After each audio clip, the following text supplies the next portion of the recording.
This series of films covers essentially two subjects. It's about the whole subject of equality between men and women. It's also about the subject of misandry, the hatred in society that I see directed towards men. I first became interested in male-female relations years ago, during Wimbledon. And also because of the classic quiz show, The Krypton Factor. I remember that women tennis players were complaining that they were being paid less than men.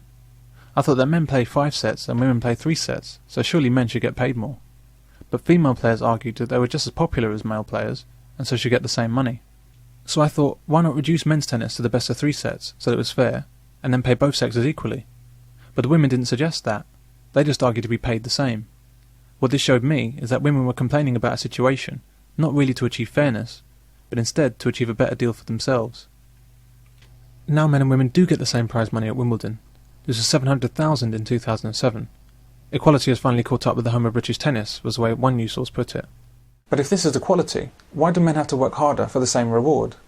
Why is it okay to discriminate against men in the amount of work they must do, but not okay to discriminate in their favour in the amount that they're paid?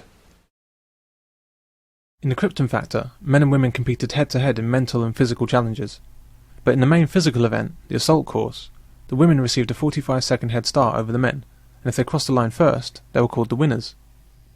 Even at age 9 watching this, I just couldn't understand the logic. How could a man be beaten by a woman who hadn't done as well? If women couldn't compete fairly with men, why were they competing at all? This was an eye-opener for me, and I've been especially interested in male-female relations ever since. It was only in 2002 that I decided to make these films as an attempt to catalogue and explain some of what I see going on around me in society. All across television, radio, newspapers, the internet, and in government policy, I see very clear discrimination against men on an almost continual basis. Men are presented as plain bad. Men are portrayed as evil, criminal and abusive, or else pathetic and unnecessary.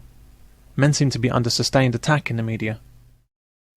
I'm a man, and I don't recognise myself in any of these portrayals. I also don't recognise my friends or family. I've looked extensively into the reasons behind this depiction of men, and it's led me to a number of conclusions about just what's going on in our society today. These conclusions are addressed in the other films in this series. But the root cause of the situation rests with feminism.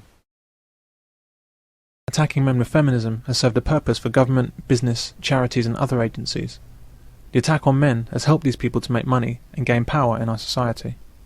Feminism has enabled men to be oppressed, it's enabled families to be broken up, and it's enabled women to be put to work. For decades, feminism has been dressed up as being about equality and liberation for women.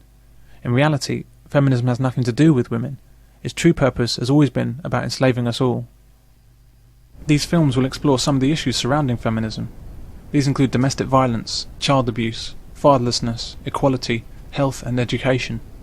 I'll look at these issues, and I hope to show you something of an alternative view to the mainstream depiction you'll get on television.